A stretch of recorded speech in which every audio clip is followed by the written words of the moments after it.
Alright, so for those of you just tuning in, we're about to spectate a 4v4 on the map Arabia between my higher rated viewers, which is of course part of my weekly Twitch TV live streams.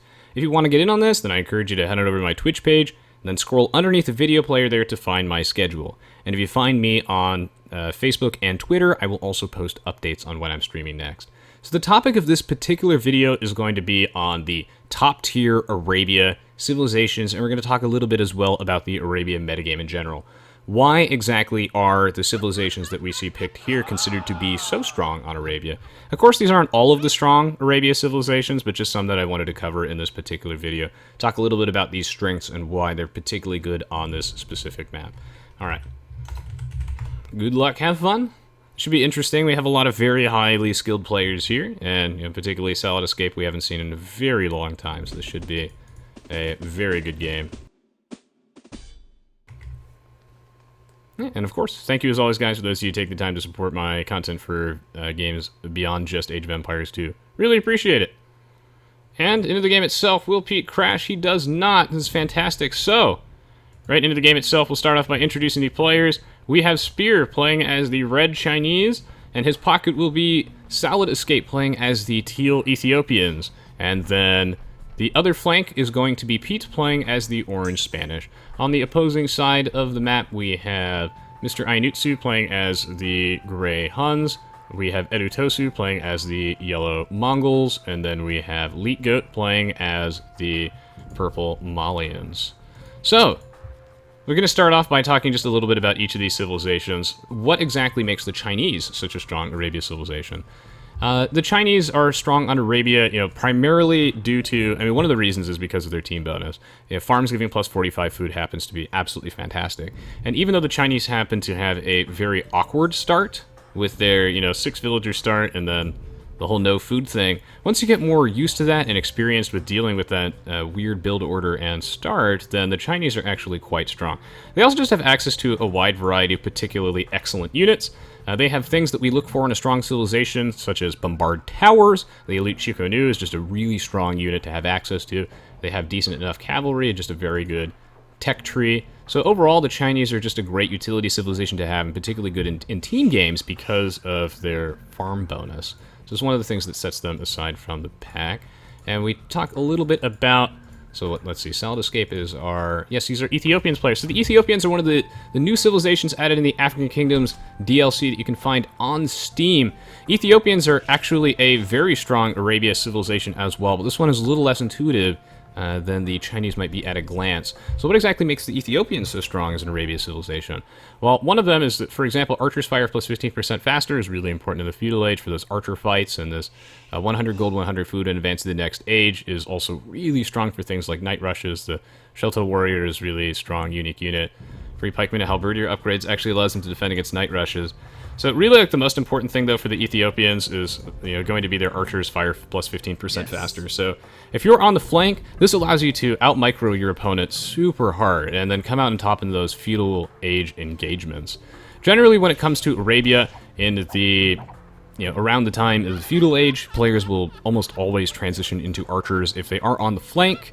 Why? Because that allows them to conserve food to advance to the castle age. Otherwise, if you're spamming men-at-arms or scouts all game, then at some point you're not really going to have any food in the bank to actually get to the castle age in a reasonable time frame. So players do like to transition into archers. Also, once you get to the castle age, getting crossbowmen and bodkinero happens to be a pretty huge power spike. So the Arabian metagame is very much focused on these... these Leetgoats running into that HD bug where his villager has decided to turn around and fight. That is unfortunate. My heart goes out to Leetgoat.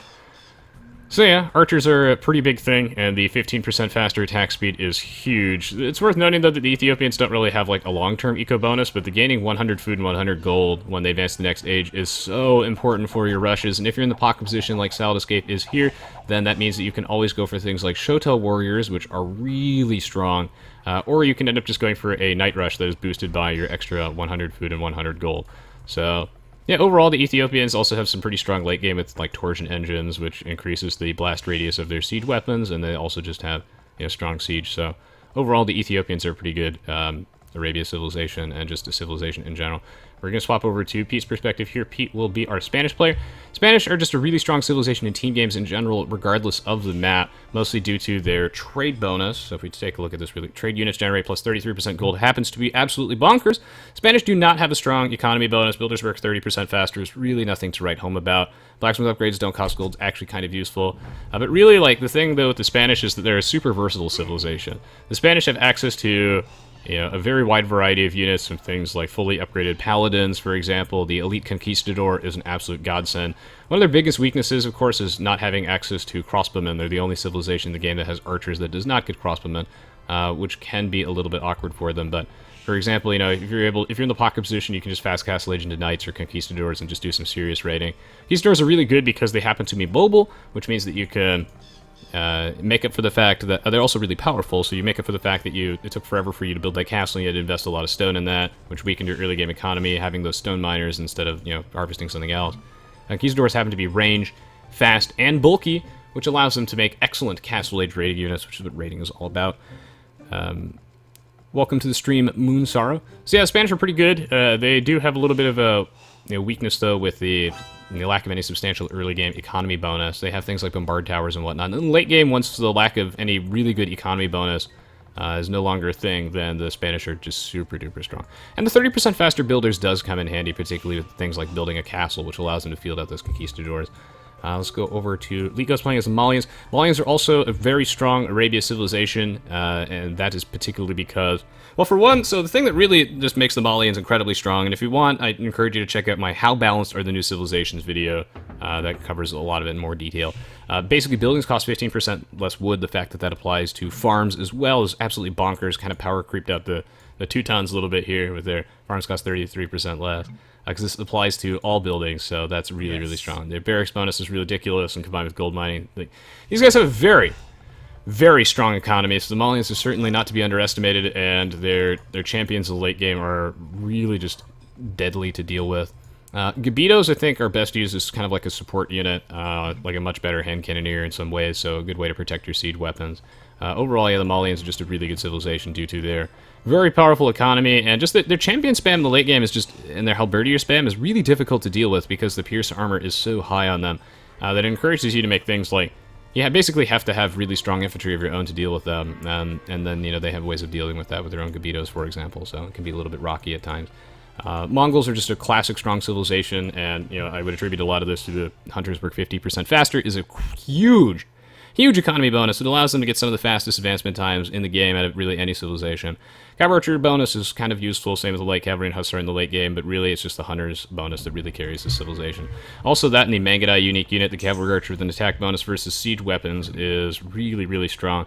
Mongols, as a civ, they have this really severe weak point when they just hit the Imperial Age and they have to get all those techs for the elite Mangudai, and they have to build those castles, and it takes forever to mass them up.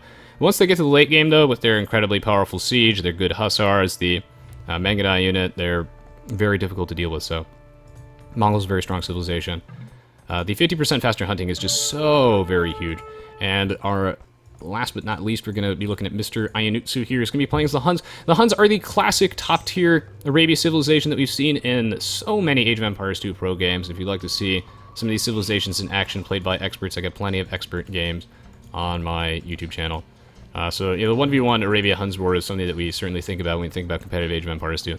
What makes the Huns so strong? The fact that they don't have to build houses allows them to save a lot of wood over the course of the game. Even though they start with less wood, it certainly makes up for that. Also, their cheaper cavalry archers is just excellent.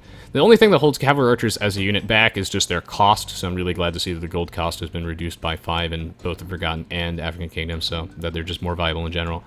The cavalry archer rating is just so strong from the Huns, and also the stables working faster. It gives them a really good night rush, and just the economy is very, very good when you don't have to build houses.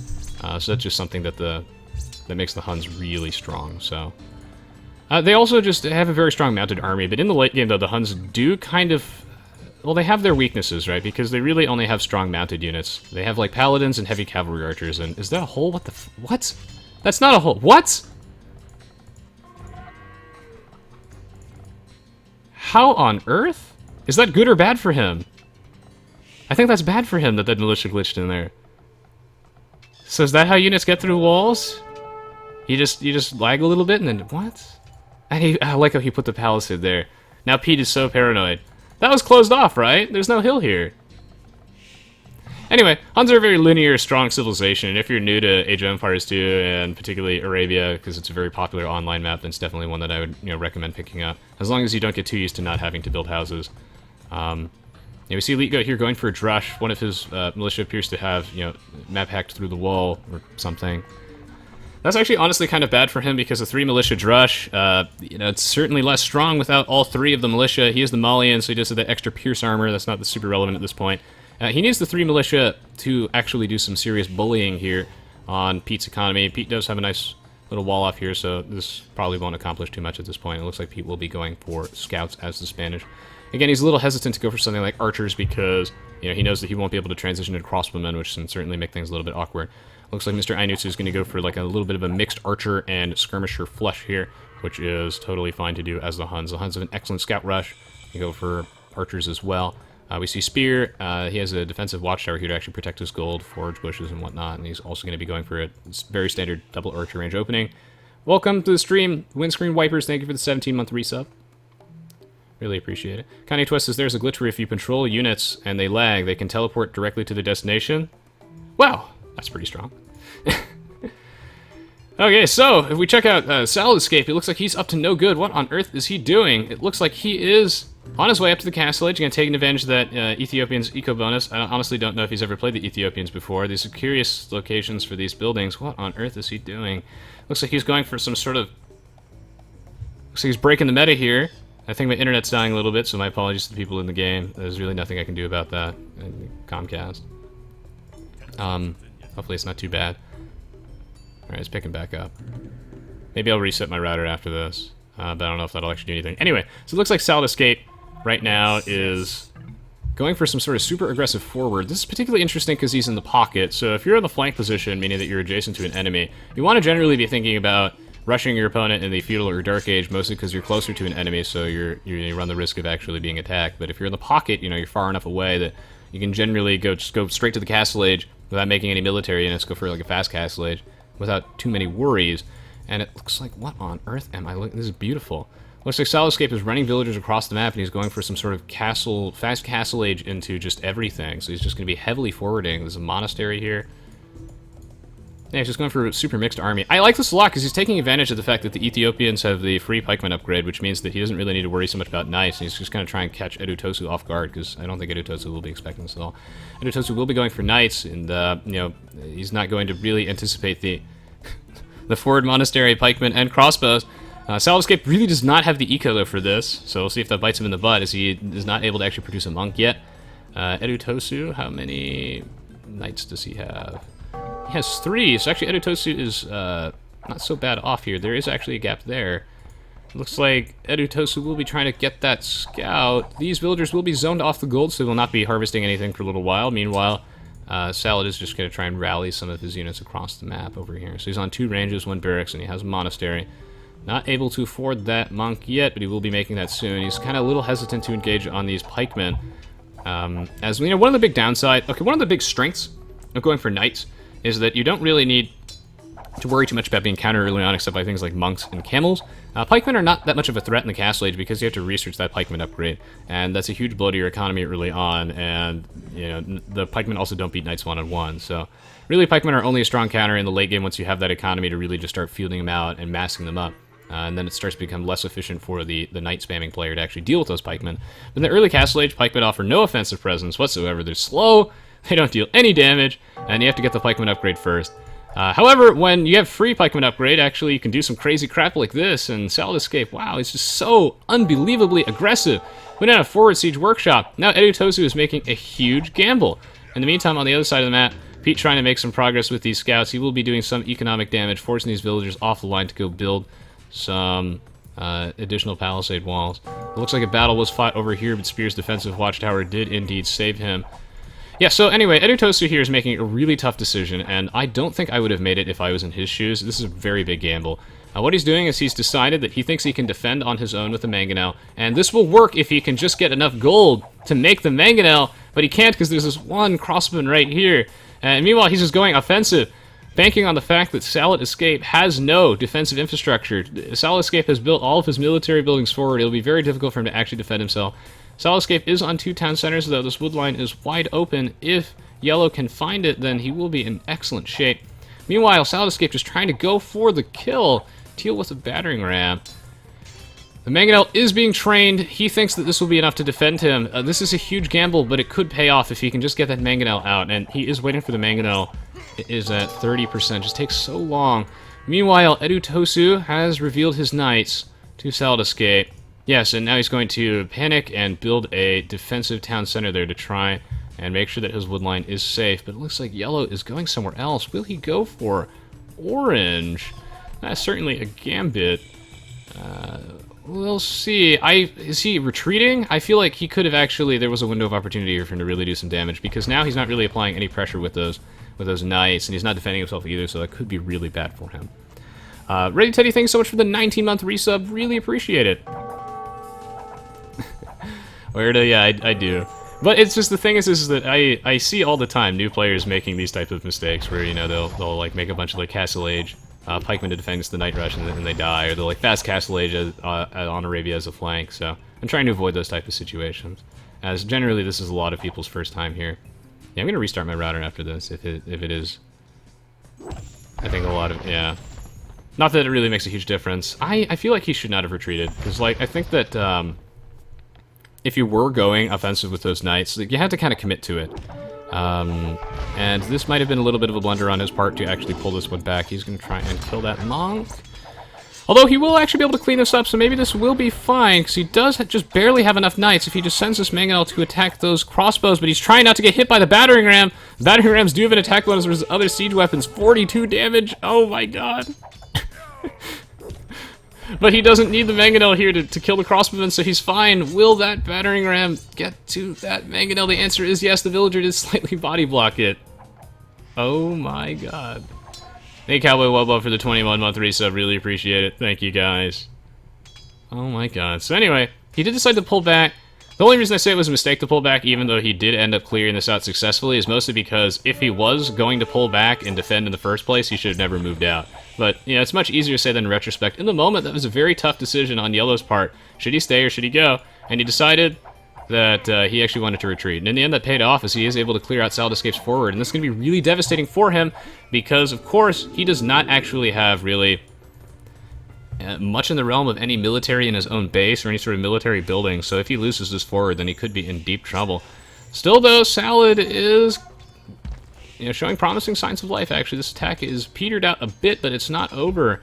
I think he realized that he couldn't actually apply the killing blow to Teal, so he's going to try and defend here. This is super duper close.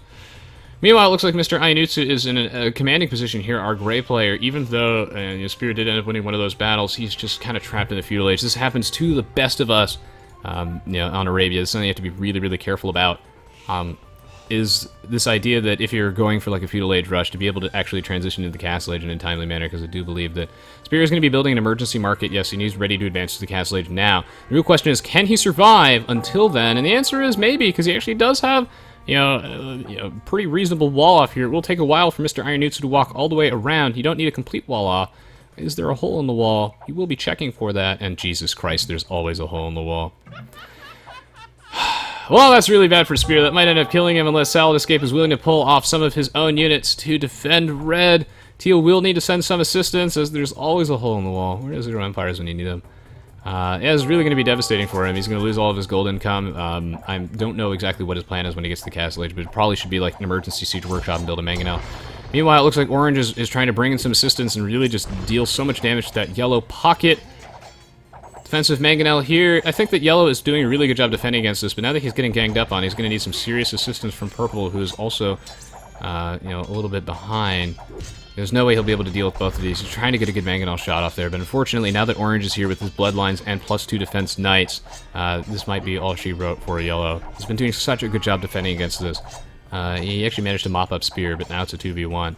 So all eyes are on Purple. Will he actually send his Knights to defend Yellow? I think he's raiding right now for upgrades or something like that. He's still getting raided by Orange a bit. He has quite a few Knights. His base is super compact. He's just very low in population at this point in the game. I suppose that Pete did some just excellent raiding on him, and I think yellow is just about to die. Meanwhile, you know, red, again, taking a lot of economic damage. This is a nicely placed defensive watchtower, but the thing is these crossmen can just park directly underneath this watchtower, and then, you know, these villagers aren't still entirely safe. Spear is up to the castle age. What will he do? His economy is just kind of awkward right now because he can't mine gold. Is he going to queue up some knights at the stable? I really feel like right now he just needs to pull off a bunch of villagers, build a siege workshop, get a mangonel out, and that's the only way that he could possibly defend against this as a sort of comeback mechanic. His watchtower will actually do a lot of damage to these crossbowmen. Nice, nice, as they are on the retreat. So the crossman army is significantly weakened. He will be putting down a defensive emergency siege workshop. This is excellent. But meanwhile, though, they're totally going to... This is a tricky game. I mean, Mr. Aoe2 is in a great position, our gray player here, but yellow is just dying. I think that gray needs to forfeit some pressure here and just defend yellow. These guys need to defend yellow. And meanwhile, yeah, now orange is just trying to go for the killing blow on purple. I think the orange or purple are destined to do this dance for a while, so really it's just on gray to pull over in the middle here and actually defend his pocket. This is a team game, by the way. He will be losing his crossbowmen here, but again, he's done plenty of economic damage, some excellent raiding on his part. Okay, there we go. So gray will be trying to save yellow, and he's doing this in a particularly interesting way, which is by just going straight for teal's economy. Whoopery's Ice Punch says, have you played any of the Mystery Dungeon Explorer games? Oh my god, I love them. The Mystery Dungeon series is, the Pokemon Mystery Dungeon series is some of my favorite games of all time. I really regret not streaming Super Mystery Dungeon. Yeah, indeed, Urban Cohort. Paxton, these guys are around 1850 to 2k plus rating. Some of them are just really, really good. But there's a little bit of a rating gap here. So Mr. Aoe2 is going to go aggressive, just try and cripple Sallow Escape's economy so that he peters out. I don't think, though, that this will work, mostly because there's a huge military in Yellow's base that Yellow just does not have a way to deal with. Yellow is trying his best. Sure, this is going to peter out at some point because teal no longer has a strong economy now that he's just being raided heavily. Will these mangonels be enough? Actually, maybe, yeah, maybe yellow will be able to hold the line here. Yeah, if he gets to some good mangonel shots, will he get a good mangonel shot? That's a decent one. Sorry about the lag. Looks like Pete's computer is also dying too. Ah, not quite good enough. Aoe2 really trying to defend here. Teal's economy in shambles, though, is losing a lot of units, and gray is just so stacked at this point. This game is actually really awesome, wow. If yellow can hold the line, and god, he doing a good job defending here. I gotta give him major props. This is a tough situation. He has to kill these battering rams. Teal is running out of crossbows. This is a good sign. Another mangonel on the way out. This needs to be a good mangonel shot. Will he get it? The res lag combined with the orange frame rate is too strong. Meanwhile, it looks like, yeah, gray is coming in here for the killing blow. Some defensive mangs for red, but red is gonna need some assistance. Such a weird game, but I really like this one where we have, you know, the pockets fighting each other. Just, you know, Teal's just gone straight across the map directly into yellow's base. And right now, you know, red could really use some assistance from Teal, but Teal's just all in on this push. This double mangonels will keep him alive for a brief period of time. There's a lot of stone miners. This makes me wonder if he's going for some sort of a defensive castle. Yellow really low on the population department, but yes, he did finally get an opportunity to zone those crossbowmen back by bringing his own mangonel forward, which allows him to use his villagers to kill the battering rams without losing too many of those crossmen. He will be replacing this town center. Yellow not dead yet on the double siege workshop, which I don't know if he necessarily needed. But you know, he's just doing this in case he needs to make two mangs at once, but he just does not have the economy for this. Gray's coming in here to save the day. I think Mr. Aoe2 is playing this so very well.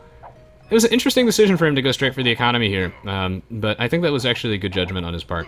It was risky. I think in that situation I would have played it safe, and I would have just gone straight to defend yellow from teal, because I don't know if he would have been able to defend here, but you know, gray was just analyzing the situation, probably communicating with his teammates. He has cartography, it seems, based from his market, so yeah, he just thought that teal would be able to, that yellow would be able to hold on, and I think he was right, but this is just... This is a dicey situation, as now orange is coming back in here because he knows that purple's base is so compact. Purple needs to do something with these knights. Okay, so here's the thing. If you're in a purple situation and your pocket is being raided, you see orange's knights over here. You probably have cartography at some point, or your teammates are bitching at you because you're not doing anything with your army right now. What do? Do something with the army, because you're no longer being attacked, you're no longer being raided. Leetgoat needs to move out, make something happen, otherwise orange is going to run roughshod over yellow. Yellow just needs to hold on. I really like that yellow is just focusing on defending with mangonels. And just trying to keep his economy going with all of these town centers. He's doing everything that he needs to do just to keep his keep himself in the game. Gray is putting down a bunch of proxy stables. And again, he's getting there. Red did a very good job defending as well with these mangonels, as we can see here, a lot of dead bodies. Was able to hold the line with these watchtowers on the hill. He has the Bodkinero upgrade, he has the Mangs. He will eventually die here, though. That was a very good mangonel shot here from Yellow. He needs to turn around. Yes, one more shot. Did not hit the crossbin, though. Will he be able to get one more shot before he dies? He's trying to get underneath the town center, but that's not going to happen. Yellow still holding on. When will Purple move out? Aha, he's about to engage, but he's not using the attack move. Yes, no attack move here. Will be devastating, but now he's going to engage. I'm going to swap over to his perspective. He has a pretty huge army of knights, and he has been raided very heavily. But Pete's getting huge. I think Purple, though, will win this battle, and yes, Orange has to retreat, but that's because he has additional knights on these hills. Orange wants to fight on top of this hill where he has the elevation advantage, so he'll be dealing 25% more damage and taking 25% less. And yes, Orange is in an excellent position here. I do believe he has upgrade advantage. Yes, he does. Yeah, iron casting and the +2 defense for Orange. Alright, well, Orange has the hill advantage, but Purple sending some of his knights to the top of the hill, so this is actually going to be a pretty close battle. In the meantime, Teal just doing so much raiding. Gray has not moved in yet, but he's prepping for it. I think he's massing up knights to... Yeah, he's just going to go for the Paladin upgrade. He's waiting for Cavalier, and then he's going to ungarrison these. It's worth noting that, especially in like high-rated Arabia team games, and you can see this when I cast a bunch of the Wars coming games, is that this idea that once you get to the Imperial Age, you have this huge window of opportunity, this big power spike that you need to take advantage of, just similarly like when you're advancing to the Castle Age and you want to try and take advantage of the Bodkinero plus Crossman upgrade. Just getting Cavalier, don't wait for Paladin. When you get Cavalier and everyone else just has Knights, that's huge. Cavalier's super cheap, it's pretty quick to research, and it can just win you a game on the spot. The Paladin upgrade is obviously a much bigger power spike, it just takes a really long time to get out, so try and use that window when you have Cavalier, no one else does. To close out a game, and I think that's what he's waiting for. He's also just trying to mass up these. Excellent decision on Spear's part, by the way, to put down the defensive castle. So again, he's holding on here. Yeah, he got to the castle age just in time. He says, "Okay, guys, I'm alive." And again, if you get trapped in the feudal age, by the way, because you were rushing and you didn't have transitioning your economy in time, then just build a market and try and end up buying your way to the castle age. I'm just saying about says Mangadivers and Mamluks, who would win with all upgrades and micro involved in your opinion? Oh, probably the Mamluks, just because they have the attack bonus versus the Mangadai. They just, cut right through them. The Mangadai, the Mamluks are really, really fast. I mean, I think if you probably microed it perfectly and your opponent was microing the Mamluks poorly, then the Mangadai could win, but I think it's heavily favored for the Mamluks. Purple will end up retreating here. Orange mixing in some Conquistadors in his army, I like this. And yeah, Teal still hasn't entirely petered out. Yellow holding on desperately. He needs a defensive castle or something. When you are behind, you want to be making things like these mangonels, exactly what Yellow is doing, and just focusing on getting your economy back while you wait for the rest of your team to just do something, because in this case, the mangonel is like really high, it creates high value trades, I guess. You're not going to be able to match your opponent when you're this far behind in terms of raw military. No point in making your own crossman here, you're always just going to be disadvantaged. So you want to make something like a mangonel, which is just one unit that has the potential to trade super well if you control it. And if you're able to aim those mangonel shots, you can claw your way back into the game. That's why I really like the mangonel from a design perspective. Very interesting in it. Those are things you want to be thinking of when you're behind. Things like defensive castles, defensive mangonels, lots of town centers. Whooper used Ice Punch says, "Hey Resonance, this has always been a question for me. What is the best civilization to play as?" It depends on the map and your own preference. It heavily depends on the map. I recommend, just picking a wide variety of civilizations, practicing, because they all share enough in common that if you learn one, you learn them all a little bit. Yes. Dark Izzle asks, my cooking show, where is it? We'll see. Who would watch a Resonance 22 cooking show? I have no idea. Well, it looks like Gray is going to go straight for Teal, again, because he's putting a lot of faith in Yellow. Sometimes this is a huge risk, but Yellow with the defensive castle, so well played. Doing the Resonance 22 strategy of dying slowly. With the defensive castle, will allow him to stall. Gray going straight for Teal. He has so much faith in Yellow's ability to actually defend this, and Yellow has been able to defend this. This is such a difficult situation to be in. And now, Teal must defend against these Cavaliers. As again, he's just waiting for the Cavalier upgrade, waiting for Bloodlines, +2 defense and everything, and now he's just sending them in. Meanwhile, though, Teal with an excellent job defending here. Did lose a decent chunk of his economy, but he's fielding out those Shotel warriors, using the Imperial Age. He will be able to spam those Halberdiers trying to defend against this. And yeah, Red still holding on. I like the choice of Chuko News here. I like it. He's got all the upgrades for them. He has 2 defensive castles. These are both very well placed. These protecting his town centers and his farmers and his main gold is when protecting his main gold, and also just on this hill here to just defend against these siege rams. I do like the Chukunus here because they fire multiple arrows, so they will be able to deal with the siege rams. It's kind of one size fits all. He's got 3 mangonels in this hill, so excellent defense here from Spear. He's playing very, very well. And right now, Salascape with just a nice, well-balanced army here with Shoto Warriors, Halberdiers, and Arbalists. He does have to watch out for the hill, though. Paladin upgrade out for Gray, so this is going to be around his peak strength. He does not have all of his upgrades yet for them. He is BM mining the stone, though. I like that. You got to be super greedy. Meanwhile, Teal reacting properly by putting down additional unit production facilities to try and spam out some Halberdiers to defend against this, because he knows that Gray has already revealed his hand. Gray will be spamming Paladins this game. He's not going to have enough resources left in the bank to actually transition really into anything else right about now. It will take him a while, so in the meantime, try and exploit this. Spam those Halberdiers. Drain Gray of all of his gold. Meanwhile, Teal raiding with 1 Shoto Warrior does have 1 kill. Yes, the forward aggression has finally petered out. Aoe2 finally allowed to build up. I just love that Aoe2 is just... He watched that last Black Forest video that I did. He knows what to do when you're behind. When you're behind, you want to focus on building up that economy, making some mangonels, defensive castles, go for those value trades, and not waste your time, spamming a bunch of useless military units that will not trade favorably with your opponent because you're just behind militarily. That's why I love the mangonel so much. That being said, if your opponent is like spamming knights, the mangonel is not going to help you as much, obviously. So things like defensive monks can help, like a handful of defensive pikemen would be good in that case. But monks are generally going to be the thing that you want to go for. Meanwhile, it looks like Orange is going for some serious push into Purple's base. Purple trying desperately to defend against this underneath his town center fire, which is where he wants to be fighting, just to try and flip this a little bit. Oh my goodness.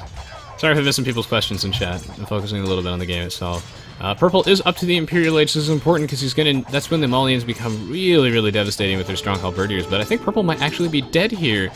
The thing is that Yellow has been raided so hard the entire game that there's no real way we can expect him to actually defend Purple here. So, yeah, it's going to be up to Gray. Can he make it happen? This is actually such a close back and forth game, but I think that Orange has finally really just got decisively the upper hand here.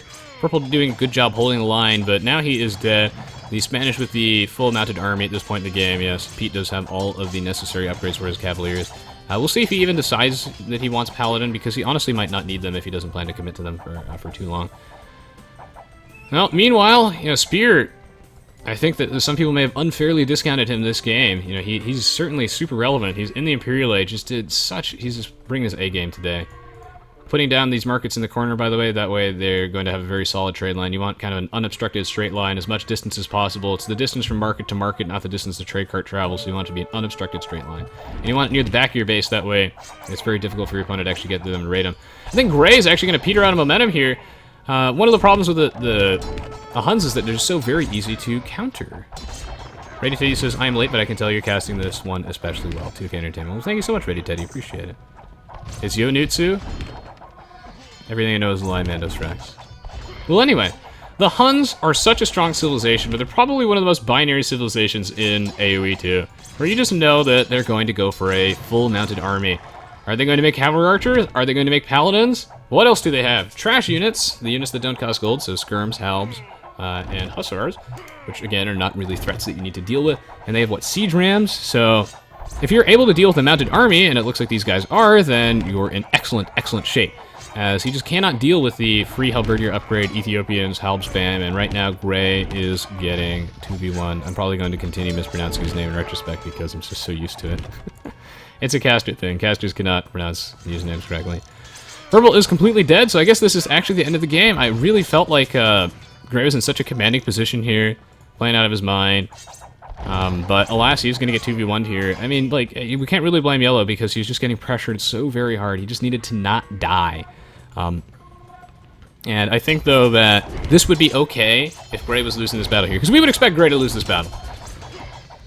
This would be okay if Liko didn't really get decimated by Pete at this point in the game. Liko is doing such a good job holding the line here. I like that he's spamming all these stables to go for the heavy camels, but it's just too little too late. You just cannot deal with this all-mounted army. Heavy camels are what you should be going for in this case, and yes, Pete will be continuing into the paladin line.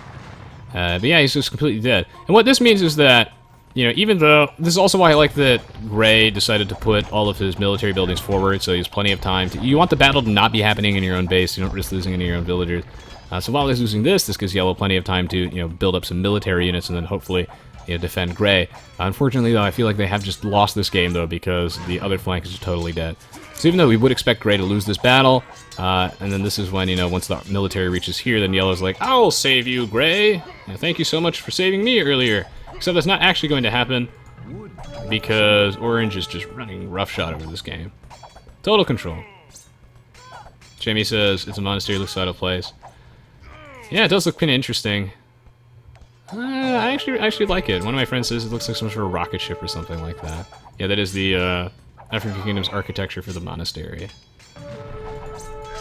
Oh, wow. This is a very solid trade line, by the way. And in the later stages of your team games, you win the game basically by destroying the trade line. Assuming that...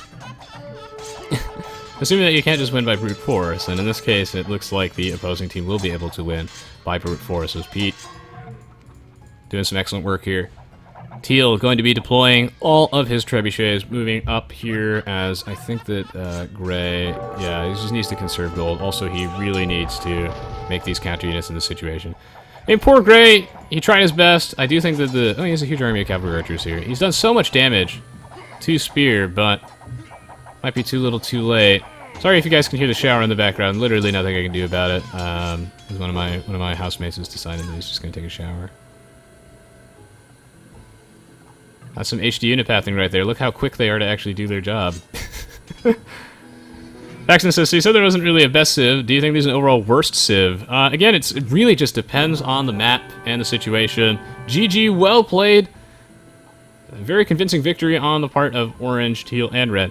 Yeah, again, it really just depends on the map. Like, the civilization tier list, Paxton, is going to vary based on the map. So, best civilization in the game, you know, it's... depends on the map, it's kind of tricky. The civs that we saw in this game are some of the best ones on Arabia team games for sure. But they all excel in different ways. Same thing with worse civilizations, like... you know, the Turks are really bad in the late game with no gold. So that's something that's particularly awful. Vikings, not so good on land maps, but again, they still can do their thing. Koreans, not so good as your flank on Arabia if you're playing in like 1.0 C balance. So... yeah, it really just depends on the map. When we go to the achievements, again, we can tell that Graves really just working his butt off the entire game. Most units killed, units lost, buildings lost, and largest army, so all the achievements go to him. Yeah, so it's a very, very solid game. We can tell this is reflected in the KD. I mean, Aoe2 said he didn't really do that much this game, but for a largest army of 6, this is a really, really good KD. And this is because, again, he was just going for mangonels. He didn't really have much time to get back in the game. Maybe he had an opportunity to boom up a little quicker than he did after he finally got Teal out of his own base, but, you know, again, he still just didn't have much time to work with. Orange actually with some excellent trade profit here. Teal with a very, very powerful economy, fast advancement times. Yeah, Spear did a really good job recovering from the slow castle age. Yeah, perhaps Yellow could have built back up a little bit faster, but man, this was a close game. We see here the importance of everyone having a large economy. Good to see you, Alpha. Pete says he played the game 4K resolution, doesn't work at all. Oh my god. AOC is Age of Conquerors, so, you know, just the Conquerors expansion. Oh, yeah, I know. I mean, I'm simplifying it when I say the Vikings on land maps. Yeah, at least because, again, civs vary in strength at various times of the game as well. Like, the Vikings, when I mentioned this earlier, I do actually like the Vikings on land maps, at least in the early to mid stages of the game. Even in the early Imperial Age. It's only in the late Imperial Age that they really start to become total shit. But before that, they're actually very strong, due to the free wheelbarrow, handcart, and whatnot. You know, missing things like bloodlines for your knights isn't a huge deal when you have free handcarts and you're just able to make more of them. And in the later stages of the game, the low quality of Viking units starts to really bite them in the butt. But early on, they're certainly good. So again, it really just depends. Just like the Turks, if they have gold, are absurd in the late game, in a team game, but if they don't, they're absurdly bad. So it just depends on the situation, the map, and everything. Yeah, late game they struggle versus Paladins for sure, but I do like them a lot. Whooper uses Ice Punch, says, how much YouTube money do you get off uploading parts of these live streams? Like nothing. Like, yeah, maybe I'll get like a few dollars per video. Maybe. Yeah. So it's really not that much. Any money that I actually make off, again, because a lot of people use ad blocks. I appreciate the people who don't. A lot of the money that I make is off Twitch subscribers and donations. But again, I do appreciate it. Every little view, like, and comment does help a lot. Don't get me wrong. So it's certainly incredibly helpful. Good to see you, Jacob. Everyone loves Berserks. Nice, EC the Lion. I get a Big Mac every time someone watches the video. Yes. Well, anyway, thanks so much for watching so far. We'll be back in just a couple of minutes with the next match of the live stream, so stay tuned. Paxton, do you have a favorite civ?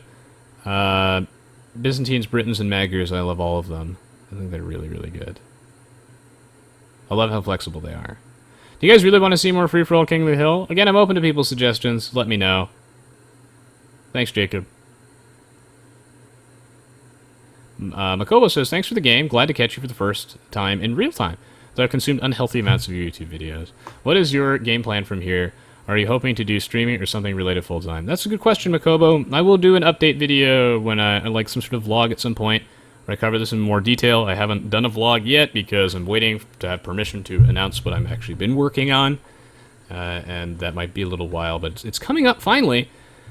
I don't think I'm going to... I'm going to continue streaming. I would like to, but I would like to be able to branch out and just be able to stream whatever I want. With you guys' support, hopefully that's possible. So I'd like to be able to stream part-time, kind of as I'm doing now, but with a wider variety of games, and then, work some sort of full-time job. I don't think I would want to make streaming my full-time job, but it depends. Maybe if there was some game that really just caught my eye, then yes, or who knows. Did I miss a donation, Frankish Halb? I'm very sorry about that. I did not get a notification on the screen, so perhaps something weird happened. But again, thank you so much for the donation, Frankish Halb. Yeah, good to see you, Cell Escape.